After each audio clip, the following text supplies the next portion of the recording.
When you're watching the media, do you believe that the goal is to deliver the news in an unbiased fashion? In other words, as the title might say, do you trust the media? How you guys doing again? This is your boy Tim, the handsome liberal. As you know, we talk about all things politics and current events on this channel, and today will be a combination of both. Now, I'll start out by letting the disclaimer go because I know I have a lot of right-wing followers. This is not a dig at Trump or the Trump administration. So we're not taking a dig at the administration or Trump himself. We are going to be talking about the insurrection, though, or the stop the steal or the protest or whatever the hell you want to call it. I'm not here to try to mince words or call it anything. I'm going to go with the insurrection because that is what it is for the most part being termed as. But if you want to say it was protest or stop the steal, whatever. Anyway, right now, as you know, there is an ongoing investigation that is looking into exactly what took place on January 6th. And Mark Meadows, who was Trump's chief advisor at the time, the guy you would contact if you needed to get in contact or needed to get a message to the president, set up an appointment, whatever. If you wanted to talk to the president, he was the main guy you would go through first. That is Mark Meadows. Now, Mark Meadows is not cooperating with the investigation into Trump, but he did release a lot of personal text messages, and that is the subject of this video today. Now, if you follow the channel, you know I did a video recently on Chris Cuomo being terminated from CNN for helping out his brother, former New York Governor Andrew Cuomo. Chris Cuomo used his political influence, did a lot of unorthodox things to help out his brother, and yeah, led to him being terminated from CNN. Now, in my video, I made it clear that I believe that what he did was wrong. And yeah, if you're watching CNN, it's going to be kind of hard to trust any type of reporting he does on his brother when you have found out that he's behind the scenes using all of his influence and things like that to help his brother. So Chris Cuomo had to go. So how does that tie into this event today? Well, like I mentioned before, we're going to be talking about what took place on January 6th. Now, a few days or shortly after the insurrection or the protest at the Capitol building, I want to run this clip of what was taking place or some of the things that was being said by some of the pundits at Fox News, talking about the media. This would be Brian Kilmeade, Laura Ingraham, and particularly Sean Hannity. So I'm going to run this clip, and we'll come back on the other side.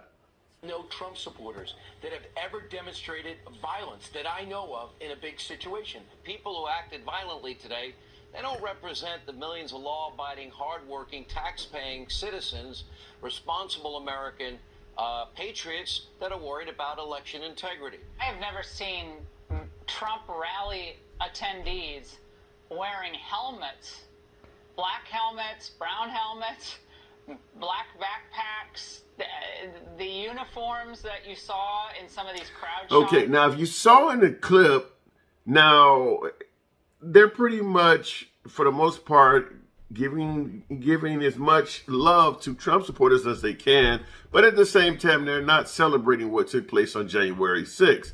To some degree, Laura Ingraham is even indicating, based on the uniforms and things like that it may not even be Trump supporters. It may be some other sickos imitating Trump supporters that have infiltrated the Capitol building and causing all kinds of ruckus. Sean Hannity talks about how he's never seen Trump supporters violent or patriots and things like that, which could be a dig at Black Lives Matter because there's been a lot of violence that preceding summer from Black Lives Matter. But once again, like I said, I'm not here to talk about the Trump administration. Certainly not. This is not about Black Lives Matter. This is about the media. So you see what they were saying on television.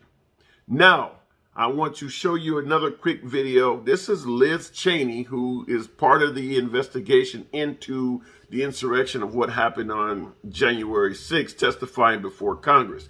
She is actually reading text messages that were given to Congress by Mark Meadows. Now, remember I said Mark Meadows is Trump's chief advisor. So when people want to contact Trump, they're texting and sending him messages. Now, he decided to release those messages. So what I want you to do is, or better yet, listen to Liz Cheney reading off a few of those messages. The president needs to tell people in the Capitol to go home. This is hurting all of us. He is destroying his legacy, Laura Ingraham wrote. Please get him on TV. Destroying everything you have accomplished, Brian Kilmeade texted. Quote, can he make a statement? Ask people to leave the Capitol, Sean Hannity urged. Now, does that sound anything like what they were telling the viewers on Fox? The first video I showed you was all these personalities on Fox News telling you things about how they felt about the insurrection and their opinions. Now, Liz Cheney is reading off the text messages that they were sending Mark Meadows personally. Now, these are text messages, folks. These aren't tweets. This isn't social media, Facebook. They have access to his direct line, which also would make you question, how can on-air commentators and news personalities have the chief advisor's personal number so that they can text him? That is a big problem. That's no different than Chris Cuomo having, his brother, the governor's text number. I mean, his number, he can text him messages. You guys are like too close personally for me to believe anything that you're reporting. That's what I would say on Chris Cuomo. Well, if Laura Ingraham, Sean Hannity, and even Brian Kilmeade can send a text message directly to Trump's chief advisor, isn't that fairly close? I mean, you don't think they could actually text message Joe Biden's or President Obama's chief advisor? No, they wouldn't have that information. They would have to go through normal channels to get a message across. So that's the first major problem, is they have way too much access. But if you notice, listen to this is from what I just played there. Laura Ingraham is basically saying, they need to get the president online to tell protesters to go home. He's hurting his legacy. He's hurting all of us. That's what Laura Ingraham said. So on TV, she's suggesting that maybe it was Antifa or Black Lives Matter to some degree based on their uniforms and all of that. But behind the scenes, she's making it clear that we know who this is and they're doing damage to your legacy and trying to get Trump to stop it.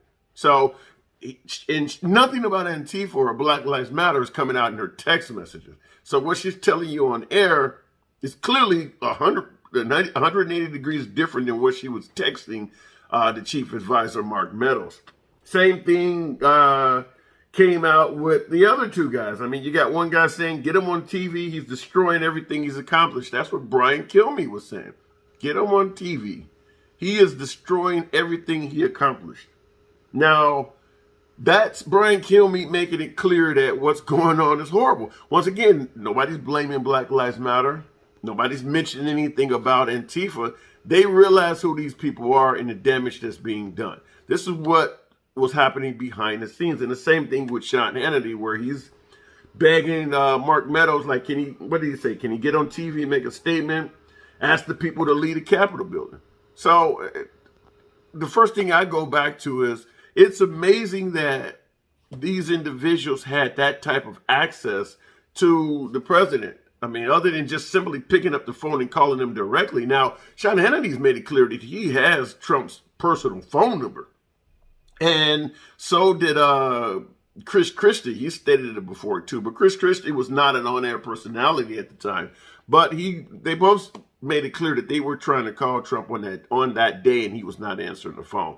But I'm just bringing this up because in my other video, I made it clear that Chris Cuomo deserved to be fired because there's no way you could possibly believe he would be reporting the news accurately.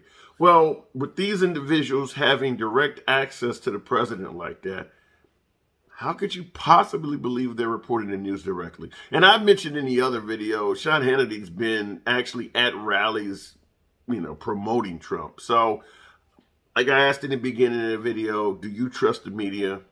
How could you when you see shit like this taking place? Yeah, we can talk about CNN being in bed for the left and MSNBC, and a lot of that has a lot of validity to it. It's true. Well, this right here makes it clear that Fox News is just as much in bed for the right as anything that CNN could do. I mean, and when I say in bed, I don't mean just simply reporting the news from a right-wing standpoint or reporting the news from a left-wing standpoint. I mean, you're talking to these people off camera. So you would have to believe they're getting talking points. They're sharing questions that they may ask them. I mean, Bill O'Reilly used to be the biggest name in Fox News, and he's currently on tour with Trump. So there's no denying that whatever or however you feel about CNN, however you feel about MSNBC, Fox News is the exact same thing. It's just in reverse. Anyway, folks, let me know what you think. As always, I suggest that you subscribe to the channel so you'll know when I'm dropping these gems. If you like the video at the end of the day, give me a thumbs up. If not, hit thumbs down. As right-wingers, I know some of you guys probably hate this shit because this isn't in favor of Fox News. But if you give me a thumbs down, let your boy know why in the comments. Until the next video, this is The Handsome Liberal. Catch you later.